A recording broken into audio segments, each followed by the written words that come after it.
Welcome to The Source, where we combine the headlines with in-depth conversations with the newsmakers themselves. Today on the program, buckle up as two more motorcycle taxi services join the government's pilot run. Ang pinag-aaralan dito is safety.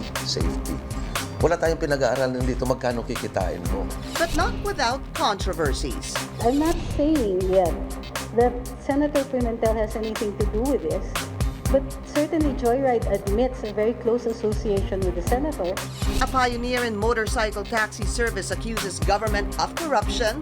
Ang punot-dulo nito, 27,000 ang angkas biker na safe na lumalahok sa daan ngayon, nagpa-ply ng streets. Tinanggal niya. So that makes it today very unsafe. And questions on ownership and political affiliations hound a new player. Nagpatulong tayo sa opisina ni Senator Koko Pimentel to transmit that letter to DOTR. Also, the promises of a safe joyride in moving Filipino commuters. Joyride Vice President for Operations Noli Eala and Move It Operations Manager Eric Torres join us live.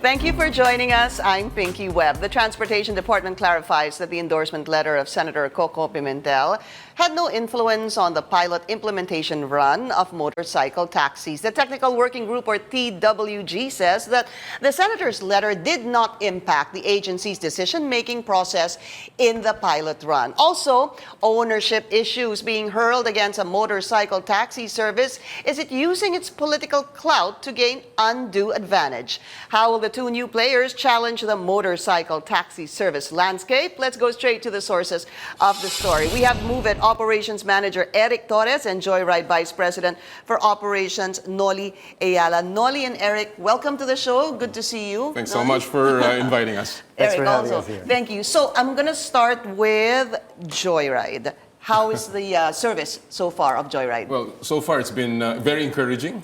We've had about 1,400 riders already out on the streets out of the 6,900 that we've registered. And we're expecting by the end of the week we'll have about 3,500. So at the end of the month, we'll probably be up to 7,000. And hopefully in February, we'll reach the cap of 10,000. That's interesting to note because there was a number brought out by the Department of Transportation that we looked into, right? And I'm going to show that a little later on in terms of number of riders.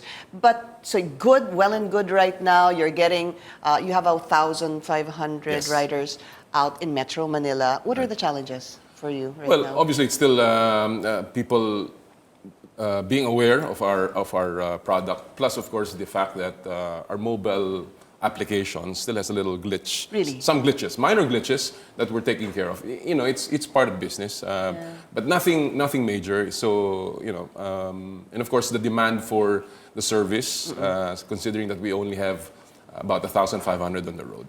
So let's go first to Move It. No, Move It.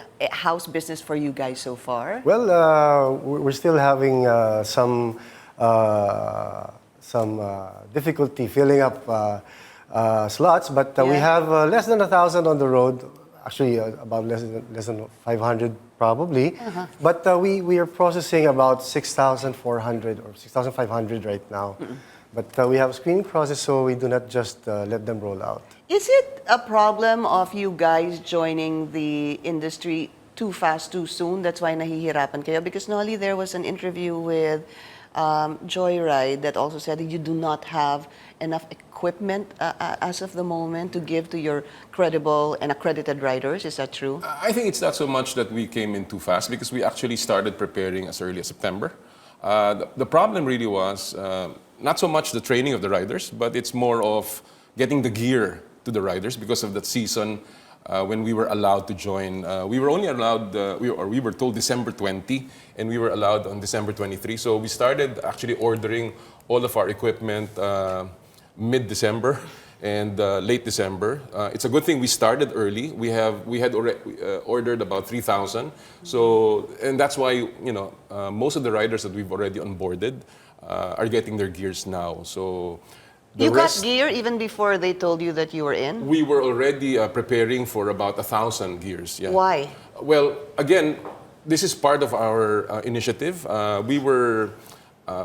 Our advocacy of safety is something that we've always used as a platform, even before we got into this business. Remember, Pinky, we started as a delivery service, so we actually had operations going on in our delivery side, on our online delivery side. Okay. And what about Move It?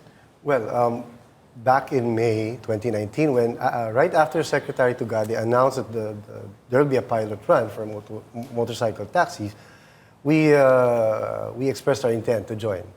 And well, we got the response that they prefer just one Which is player at Angkas. at that time. So, well, we respected that, and we just focused on enhancing our app for the parcel delivery side. Yeah. Just to lay the premise, because both organizations were into the delivery business already just started prior to. also. Yeah.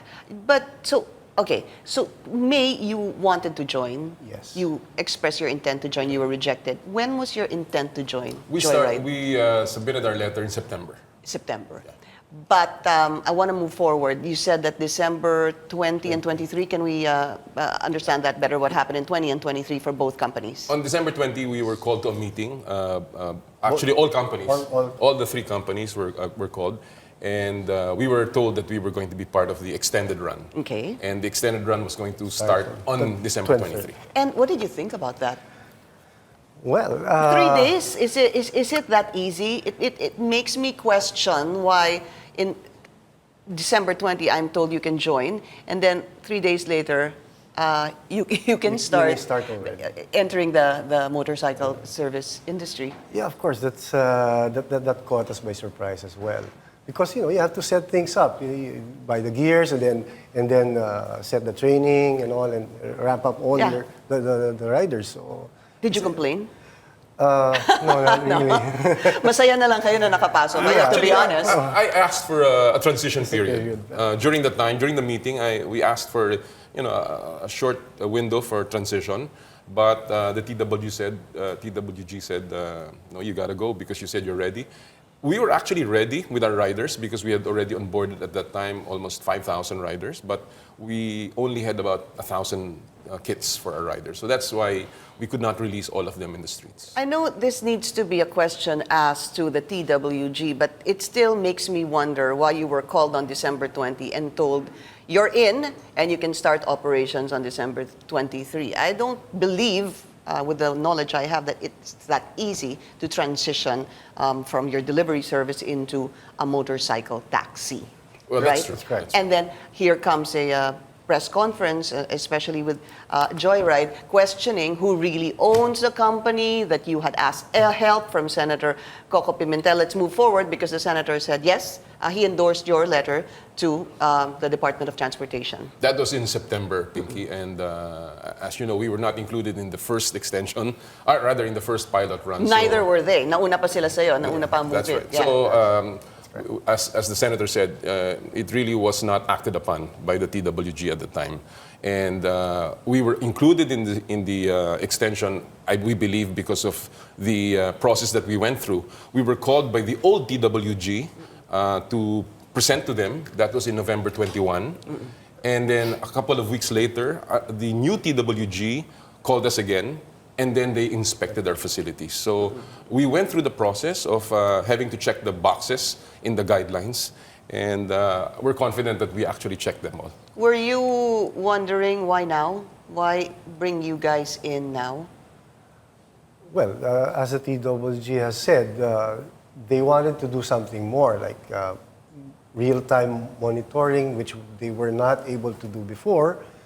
So they have reasons for extending, and that's one of the major reasons. I don't think, I guess extending shouldn't be a big issue here. I think my question is, why were you guys not allowed from day one, and then all of a sudden allowed on December 20 and told December 23, pwede na kayong, you can enter the industry in a pilot run test, no? But again, we don't know the actual reasons for it. But all we know is that the TWG wanted to really, I guess, further the data gathering that was being done by the pilot run Yeah. so that it could be presented to Congress. I mean, it had who owns Joyride? The Joyride is owned by Filipino businessmen.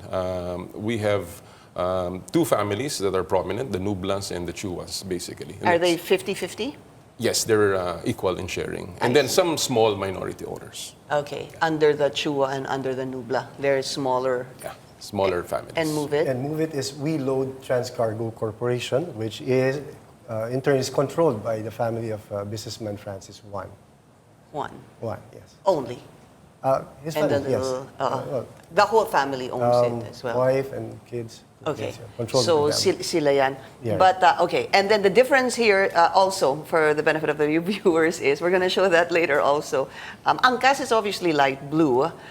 Joyride is, no, I'm going to start with Move It. Move It is red. So you'll stand out na hiwalay sa Angkas, ano?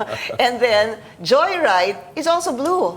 We are royal blue, or more of the blue for this year. Dark. I think Angkas is teal. Parang ganun. Parang sky blue ganon. Sky Ours blue is like ang this, parang Angkas. ganito. Oo. Tapos, see, kahit ako confused, sino ba to? That's Joyride. That's Joyride. So, Joyride is on the dark blue side. Ang Angkas is light blue. Ang maiiba ay ang Move It, which is red. So, we're going to talk about their pricing, their matrix, and safety measures that Move It and Joyride are employing to make sure the riders and bikers are safe. We'll be taking a short break. We'll be right back.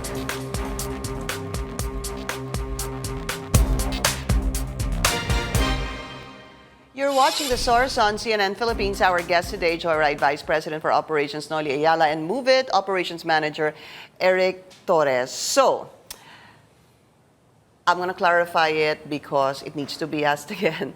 Walang relationship si Senator Koko Pimentel to anyone in Joyride? No, we have no relationship with him or his family or any of his... No of his wife, no. kids, zero. Zero. That you can say for sure. Were you actually sorry that it even came out? At inamin ninyo? Well, actually, it was asked, so, we're not hiding anything. I think everything that we've done has been all above board as well as all in accordance with law. So, we're happy that the senator came out and actually said that, what he did also was part of true to life, I guess, the way it should be done in real business rather than just on a data gathering study. And he's saying that there shall not be a monopoly. Yes, he's also saying that. As far as we're concerned, at this point, it's really not already a monopoly because this is just data gathering, Pinky. So I guess we have to go back to the idea of what's happening right now. This is just a study, but we would like to say that there are no monopolies of ideas or monopolies of ways to do it. So that's why I guess the government is asking us, how do you do it? How does Move It do it? Yeah. How does Joyride do it? I wanna ask that. How does Move It do it? How different are you? Let's be frank here. Those riding it have been used to Angkas. What makes Move It different or unique? Well, for one, we have this live tracking feature. Since the main goal of or purposes, one of the main purposes of this studies to ensure the safety and security of passengers, our app is capable of live tracking, which the passenger can share to his family and friends. So that's one big thing, and another big thing that the TWG now will have access to our dashboard and back end. They'll be able to see that live as well. So they'll see the benefits of that feature. So if you're going from Makati to Quezon City and currently you are on Shaw Boulevard, makikita na You see, nasa Shaw it's ka. moving. It's like it's this other delivery app Yes, I guess. that starts with the letter L, right? I guess. Is that true? Tama ba? Am I understanding it correctly? Yeah, I Okay. understand it. It's the same with. Okay. It's like that. Yes. That's one unique thing That's about one unique Move thing It. because we apply that also to passengers. How about you guys, Joyride? Well, one thing, I think we have to understand that we're operating under very strict guidelines, so we can't really be too different from each other. We have to follow the guidelines True. in terms of safety guidelines, in terms of our training, in terms of our app. But one thing we're proud of is, number one, our app has a kilometer reading, a distance reader. So the passenger really knows exactly how much he or she should pay. The other thing that we're very proud of is, of course, our facilities. And with all due respect to Eric, I think we have the best and biggest facility in terms of training riders, no? And which we own. Where is this? This is along Marcos Highway, and it is covered. We have a obstacle course there. We have training centers. We have an area for inspection of motorcycles. And certainly, I think this helps us in the way we train our riders because we have enough time to do it, and we really spend a lot of time with them. How did you have this if you just found out December 20 that Oh no, we started this as early. First of all, this facility is owned by the majority owners. This used to be a warehouse for the majority owners, which they converted. Secondly, this was already being used by our delivery service. No? Okay. And thirdly, of course, because our advocacy is really about safety, we wanted to make the roads safer. We already started conducting a lot of safety seminars as part of our advocacy and our CSR. Eric, do you agree? Or would you care to oppose that? Noli said that they have the biggest. Well, But he said with all due respect. No, because we don't have that kind of a warehouse facility. We're outsourcing our safety training. Would you say you're the smallest one among the three? I guess. Yeah. Yeah. Okay. Nothing to be ashamed of. Yeah, of course, and you can always do better, right? You're saying you're bigger than Angkas. Well, Your facility, all rather. we're saying is that we have our own facility. Yeah. I don't know about Angkas. Okay, so the fare matrix. So you have a fare matrix that is a template from the TWG, right? So you obviously need to follow this. Is there such thing as a price surge? Ganun meron ba? None. For the extended pilot run, none. So even at 6, 7 p.m., Yeah. Yes. your riders have absolutely no right to price surge, to impose a And that's why surge we in wonder pricing. sometimes, and I think this has been done by certain sectors, why the prices are different Yeah. for maybe the three. Actually, Move It and Joyride are almost the same. But Angkas is a different result in their pricing, even if it's the same distance. So we also wonder because we're supposed to be working under the guidelines. Parang magkakampi kayo, kaaway. Parang Parang ganun. Nagkataon lang pa rin. Because kayo yung kakapasok lang. All right, so there's no fair price surge. No, obviously, no matter the time, no matter the supply of law and demand here. It doesn't matter. It doesn't Okay, matter. it's plain and simple. What about insurance? Let's start with Eric. Yes, we have, as required, we insure our passengers. There's insurance for passengers and, of course, our drivers too. Yes. Our insurance is the same. We have 500,000 for each rider and passenger. Plus, we have accident or hospitalization of 200,000. Plus, we have a violent death in case sumasakay ka, tas hinold up, or something happened. That's not related to the ride itself. We still have 250,000. Can you give me an example? Let's say may umangkas, meron sumakay sa inyo, pasensya na. May sumakay sa inyo and then nagkaroon ng aksidente na hindi kasalanan ng biker. Let's say tinamaan si biker ng kotse. They're still going to be insured. That's still covered. I see. Tapos si biker ang may kasalanan, obviously they're insured Yeah, that's as right. well. But we also asked both Joyride and Move It to bring, their safety gear here so that we understand it better. And we'll have them, after the break, we will be talking about the gear that both Move It and Joyride have. So, but before we go on to a break, this is what they have so far.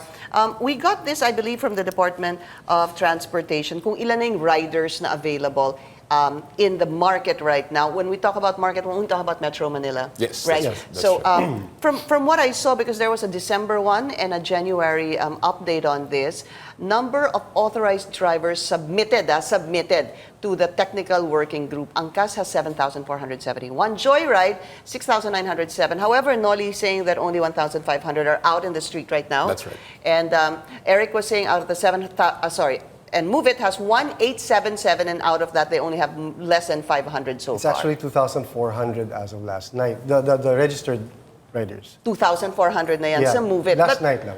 Opo, but you 500 pa lang so far. on More or the less along that number. And maybe they're asking bakit dahil hindi pa kumpleto ang gear. Well, kami, as far as That's I'm one concerned, big yeah. reason. And Yes, move it that's as one well. big reason, yes. So when we talk about the gear, we're going to show you what they have in store for the riders. We'll be taking a short break. This is The Source on CNN Philippines. Please stay tuned.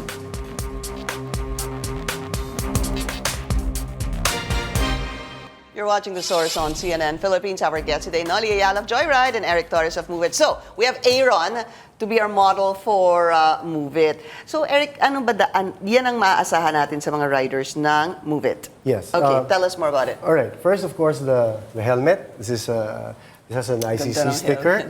And then you have right now you have the jacket. As I mentioned earlier, the vest is for delivery probably within the week or so. So, wala pa yung vest dyan? Yeah, Okay. but there's a vest. And also we're waiting for the numbers. There's a registration number for the riders that the LTFRB will provide. Issue. So we'll put that also there. Saan? Sa likod? Yes, Sige. sa likod. Okay. And then this is our passenger safety belt. Actually, this is where the TWG modeled requirement. I see. But that's an addition to what was previously. Dati wala ata nung belt, no? The previous one prescribed that the belt should be nasa vest. I see. This one, it's a separate Independent. belt, which where the riders Okay. can choose where to hold.